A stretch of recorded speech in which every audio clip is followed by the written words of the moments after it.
some realisms about like exceptional things that we do in our company. We decided to do the Family First program, right? Where we donate free plumbing repairs to people that need them.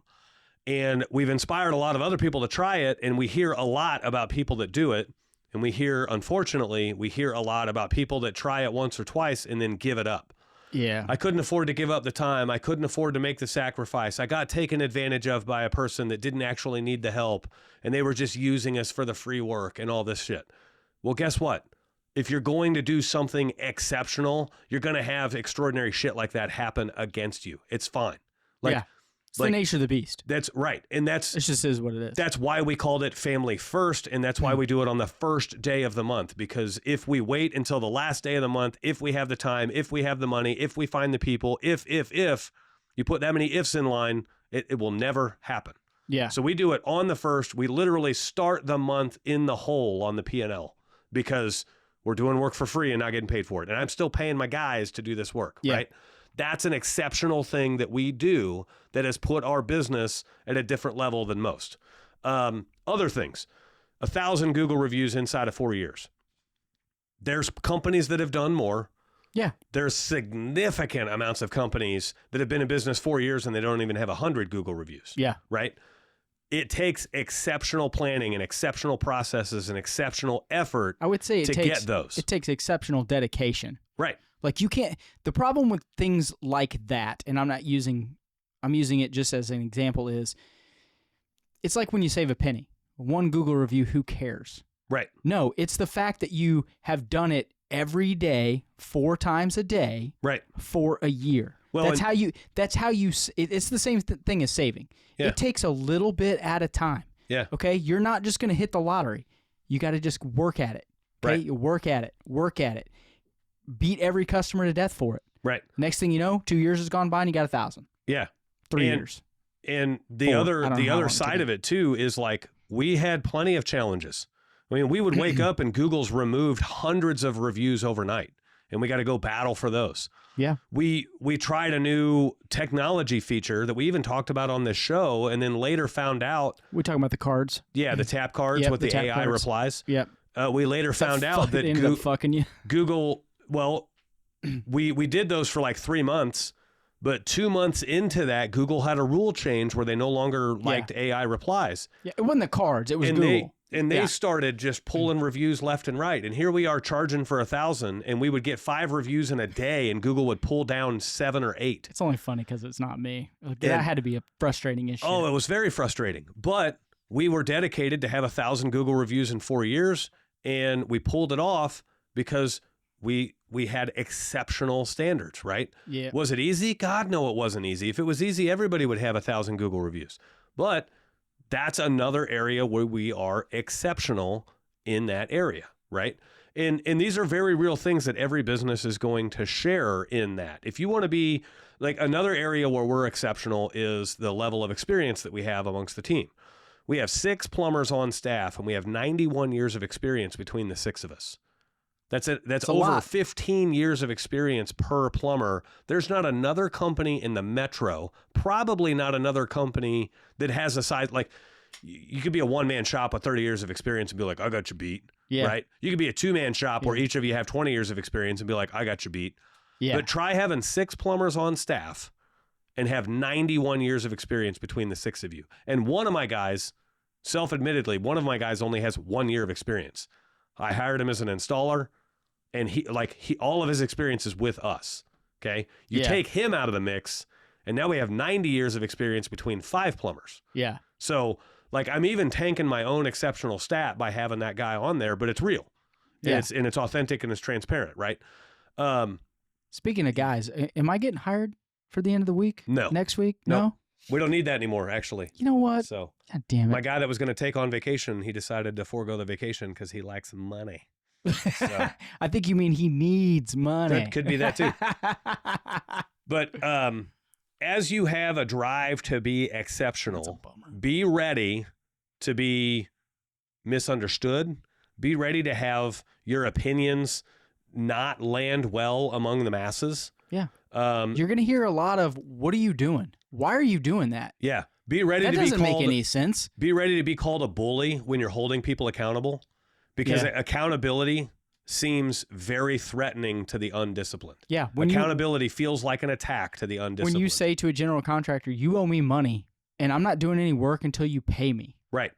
Like, they're going to be offended. Yeah. Who cares? Right. You got to get paid, man. Yeah. We hear that all too often where guys get too deep into contractors and the contractors decide not to pay them, and now the guys have no money. Yeah. And it's like, you weren't exceptional. You were the average. You were mediocre. You were every other contractor out there that lets a GC string them along. Yeah. Sometimes you got to be creative. Yeah.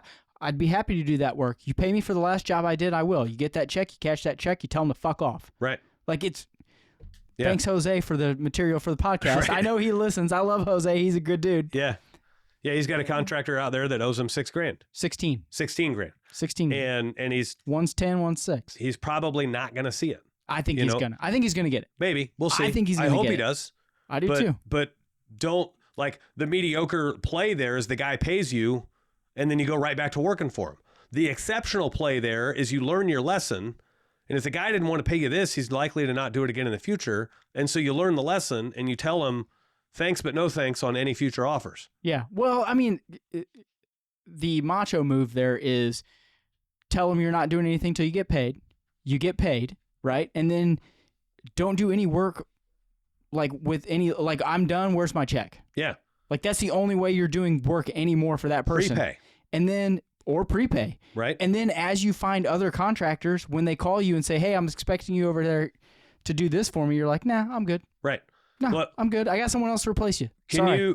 Fuck you. The GCs do this. Realtors do this where they want to pay you after completion. Realtors love to try to pay you with a check at closing, right? Man. And they turn you into the bank. I feel like we bash realtors on here a lot. Well, we do because they earn it. Most of them are pieces of shit. 90% of realtors are the most disrespectful, untrusting people out there. Yeah. 10% are freaking amazing, right? Yeah. But the problem is, it's the 90% that will give realtors a bad name. Yeah.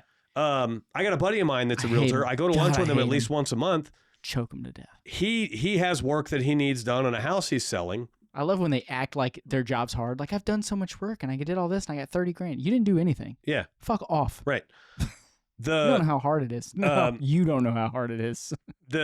So this buddy of mine that's a realtor, he needs like $500 in work done. And he's told me up front, he's like, unfortunately, nobody has any money to pay this. All their money is in the equity of the house. So we don't have a choice but to pay you at closing.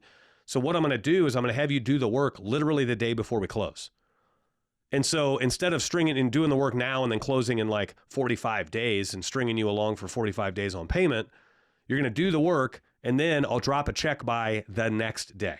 And I'm like, cool. Yeah. Finally, an honest, transparent, caring realtor. Yeah. That understands I ain't a bank. I don't loan you repair money for 45 days. Yeah. Right? Call your bank if you need a loan. Yeah. Like, we talk about this like jokingly, half jokingly with some of the guys, like, you need to start implementing interest rates into your like signed contracts before you do work. Yeah. Like, those are the situations where you need to be doing that. Yeah. Like, dude, that's another topic for another day, but I mean, my accounts receivable is $800 right now. Yeah. That means so for those that don't know what accounts receivable is, that means that's money that's coming my way. Work that I've done where people haven't yet paid. That work was done months ago. It's all with one contractor who loves to slow play us. Hey, give me their address and information. I got nothing to do, man. I'm looking for shit to do, man. This guy loves to slow play us. So he currently owes me $800. He asks us to go bid another job for him. I'll bid a job, right? Yeah. So you'll take bids. We go bid the job. It's about $7,000 in work. And he calls me up. 15 grand, bitch. He calls me up and he's like, hey, my agreement with this customer is net 45. So if you are cool with that, we'll do the work and then you'll pay me net 45. Nope. And I literally just told him flat out, I'm like, dude, my agreement on the last 2 jobs we did with you were payment due upon completion. Those were months ago and you haven't paid those bills. And that was only $800. Where do you think I come up with any trust that you're going to pay me $7 grand in 45 days? Yeah. What did he say? And then he's like, well, it's just how it works and blah, blah, blah. It ain't I'm like, how no, it works. It ain't how it works. That may be how it works for companies that you're using that are going to go out of business, but it's not how it works in my company. I said, you're a GC. You have literally zero risk. I fucking love it. Zero. You're going to take my $7,000 bill. You're going to mark it up by 20%, which means you're going to hand them a bill for $8,500. Yeah. Okay. That's math. They're going to pay you $8,500. And then you're going to, once you've been paid, like under your guide, like under what you want to do, you don't want to pay me until you have their $8,500 check in hand. Yeah. And then you hand me the check for $7,000, and then you pocket the 15 for making a phone call and doing nothing. Yeah. Zero risk. No risk. Right? Pay me my 7. I said, here, like, I'm not taking the deal because I have all the risk in the game. I gotta risk my guys on the job. Yep. Physical injury, everything that it takes to show up on Work the job. Comp, money out of pocket, just driving to show trucks up, to the job, parts. wear and tear on the vehicles, like everything, right? Yeah. And then I got to pay for the material. I got to pay for their labor. And then you want me to just do all of that at no interest for 45 days. Kiss my white I'm like, ass. here's how this works. You pay me the moment we're done. Check in hand the moment we're done. I thought you were going to say, you give me a check when we show up before I even start. I thought that's where you were going with I added that to it. I said, in other words, the check is actually cut before we even arrive, and you hand it to me the day we do the work. Okay. And then you make your 20% by floating the cost of this for the 45 days. Yeah. And then it's called perspective, dude. And then they pay you the 75 or the 85 that you're going to charge them. Yeah. And you made your $1,500 for making a phone call and floating that money for 45 days.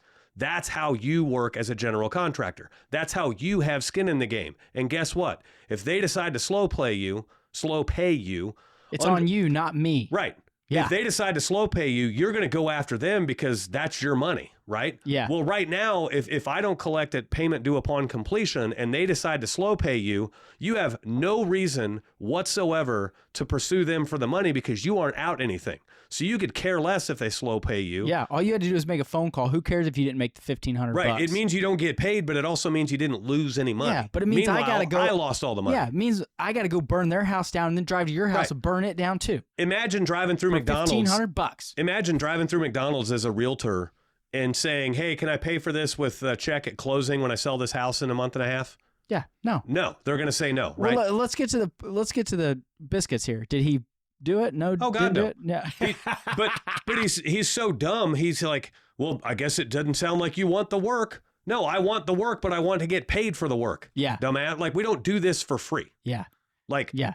You don't want to do this for free. I don't want to do this for free. His name's not Brad Harris, is it? No.